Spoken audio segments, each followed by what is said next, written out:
penyelenggaraan pilkada harus tetap dilakukan dan tidak bisa menunggu sampai pandemi berakhir. Oleh karena itu, penyelenggaraan pilkada harus dilakukan dengan norma baru, dengan cara baru. Pak Luhut, pemerintah memutuskan pilkada jalan terus, walau banyak sekali permintaan yang muncul dari publik agar ditunda dulu. Anda sebagai orang yang ditugasi spesifik untuk menurunkan angka COVID selama 2 minggu, Pak. Apakah sependapat dengan keputusan pilkada jalan terus ini, Pak Luhut? Kalau di tentara itu ada anunya, Najwa. Proses pengambilan keputusan hanya 2. Kalau sudah diputuskan, laksanakan, amankan. Nggak boleh lebih dari itu. Itu yang saya dapat dari para senior saya dulu. Jadi saya sebagai tentara, laksanakan, amankan. Tinggal sekarang bagaimana kita memitigasi itu aja. Ya tentu ada pertimbangan presiden, setuju dengan itu. Walaupun ya bisa saja kamu setuju, saya nggak setuju. Tapi sudah diputuskan buat saya hanya 2, laksanakan, amankan. Nah, baik, sekarang saya minta lapor kepada presiden. Walaupun ini akan berpotensi seperti yang tadi Anda katakan Pak Luhut, membuat klaster bertambah, akan berpotensi membuat pandemi ini menjadi bertambah parah Pak Luhut. Itu konsekuensi atau resiko? Belum selesai ngomong, kamu udah motong. Itu resiko yang dipertimbangkan tidak Pak? Saya belum selesai ngomong, kamu udah motong. Jadi apa yang mau kita lakukan, dan Presiden setuju, dan kita usulkan pada KPU maupun Bawaslu nanti, dan sudah juga kepada Kapolri, supaya dibatasi nanti kampanye. Tidak ada kampanye terbuka, mungkin hanya kampanye terbatas, mungkin daring juga dan sebagainya. Ini juga era baru dalam keadaan seperti ini gitu. Jadi kita lakukan itu. Intinya saya sudah saran pada Presiden, juga kepada Kapolri maupun kepada teman-teman Kapolda semua dan juga Kodam, Pangdam, kita tidak mau membiarkan begitu. Karena kalau itu terjadi, itu akan membuat nanti masalah jadi runyam. Dan saya kira kami setuju semua itu dan Presiden pun setuju kemarin. Pak Luhut, tapi dalam prakteknya di lapangan, implementasi dari berbagai aturan itu sulit dijalankan Pak. Pada saat proses pendaftaran saja kita lihat.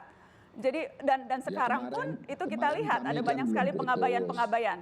Pak Luhut, prakteknya tidak semudah itu Bapak. Setuju, kemarin kita belum, sekarang kami jelas. Kita lihat aja sekarang.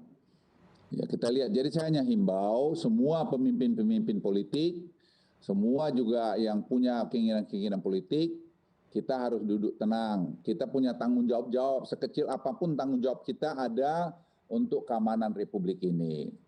Jadi seperti ini misalnya, maaf ini jangan marah Najwa, kayak gini, kamu ngapain memprovokasi gambar-gambar kayak ginian? Ini fakta Pak Luhut. Maaf Pak Luhut, saya tidak memprovokasi, saya menunjukkan apa yang terjadi di lapangan. Inilah fakta yang terjadi di lapangan dan saya yakin Pak Luhut juga sudah tahu lapangan seperti ini. Iya tahu, tapi nggak perlu lagi dianukan begini, kita carilah sekarang topik-topik yang tidak membuat seperti ini. Itu himbauan saya. Karena ini yang membuat kita itu sendiri tanpa kita sadarin, kita turut membuat kacau. Karena ini tanggung jawab kita pada kemanusiaan. Pak Luhut, tanggung jawab kita kemanusiaan. Termasuk tanggung jawab untuk memastikan kesehatan publik Pak Luhut. Dan banyak publik mengatakan mengambil keputusan untuk terus menjalankan pilkada itu artinya tanggung jawab kesehatan publiknya tidak dilakukan Pak Luhut. Tapi dengan kita memberikan tadi rambu-rambu yang jelas, aturan main yang jelas, ya mestinya bisa. Mestinya bisa. Mestinya Pak? Saya yakin bisa. Yang jelas Pak, memang ada negara-negara lain yang juga menyelenggarakan pemilihan di era pandemi. Tetapi itu mereka semuanya melakukannya ketika tren kasusnya sedang turun. Kalau kita Pak, trennya lagi naik dan kemudian keputusan itu diambil. Ya Amerika juga melakukan kok, enggak semua juga tren di Amerika turun. Dan kemudian yang terjadi adalah tercipta klaster baru. Tapi ya, menurut saya tidak setiap negara itu memiliki masalahnya sendiri. Tidak bisa juga kita langsung membanding-bandingkan. Kasus kita sebenarnya juga jangan dikatakan terus semua menaik. Kalau kasus kita yang masalah kan di 8 provinsi.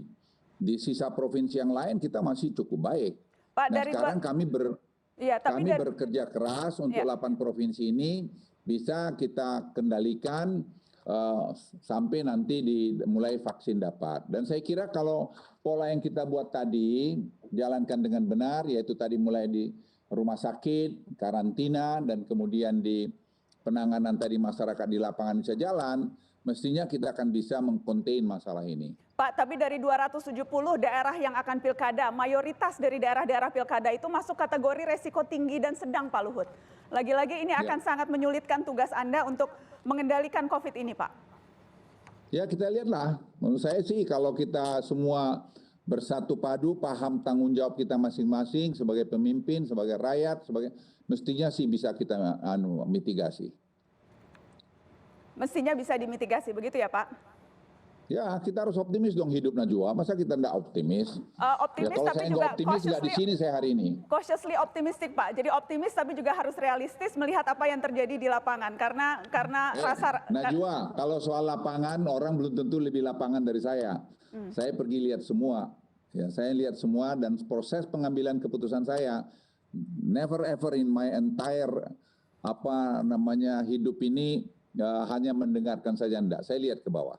Bahwa ada kendala di sana sini, saya selalu bilang pada tim saya, kita cari jalan solusinya, jalan keluarnya. Karena ini sudah perintah. Itu aja. Jadi kita harus belajar mendidik anak-anak muda itu ada setia kepada keputusan. Setia, kecuali kepada keputusan yang melanggar konstitusi. Sepanjang itu, tadi itu masing-masing pemimpin itu punya cara Pak dalam Luhut, style kuncinya di situ leadershipnya. Pak. Maaf, saya potong Pak Luhut. Kuncinya di situ melanggar konstitusi. Sejumlah pihak bahkan mengkhawatirkan keputusan ini bisa dianggap melanggar hak warga untuk mendapatkan kesehatan dan keselamatan, Pak. Karena ya ada hak politik, tetapi yang lebih tinggi dari itu adalah hak kami untuk mendapatkan keselamatan dan kesehatan. Ya kita perhatikan keselamatan, makanya tadi Presiden juga mungkin memberikan lebih spesifik task force untuk mengatasi itu tadi. Ya. Dan kita apakah ini sudah pasti keputusan Presiden begini? Bisa aja besok tiba-tiba Presiden setelah mengevaluasi laporan dari kami semua, tiba-tiba membuat keputusan lain-lain. Kan masih ada hak konstitusi Presiden yang lebih tinggi lagi. Kan nggak tahu kenapa mesti kita berandai-andai sekarang. Oh jadi masih ada kemungkinan, menurut Anda Pak Luhut masih ada kemungkinan keputusan ini akan bisa berubah? Ya anything could happen in this life. Sepanjang itu nanti, kita kan belum lihat sekarang ini. Kita lihat kalau nanti ada kelihatannya trennya begini, Presiden tadi itu adalah manusia yang punya hati. Saya ulangin, Presiden itu tidak lebih peka hatinya Najwa atau saya dengan Presiden. Dalam konteks menyangkut keselamatan rakyatnya. Beliau sangat-sangat bertanggung jawab dalam itu. Saya jamin sama Anda. Jadi kalau ada yang ngomong-ngomong begini begitu, saya kan ngertilah di belakangnya siapa. Apa latar belakang dia. Enggak lah, enggak usah ngomong lah. Jadi kalau itu yang Anda takutkan, Presiden itu punya hati, punya pikiran untuk memberikan yang terbaik buat rakyatnya. Jadi anything could happen kalau beliau melihat bahwa ini membahayakan kepada rakyatnya. Itu yang saya minta supaya Anda paham dan pendengar juga paham. Baik, Pak Luhut Binsar Panjaitan, terima kasih banyak waktu Anda untuk Mata Najwa malam ini Pak Luhut. Sehat terus Bapak. Sehat, terima kasih. Tetap di Mata Najwa, pemirsa kami masih akan kembali. Saya akan berbincang dengan Bapak Muhammad Yusuf Kalla setelah pariwara.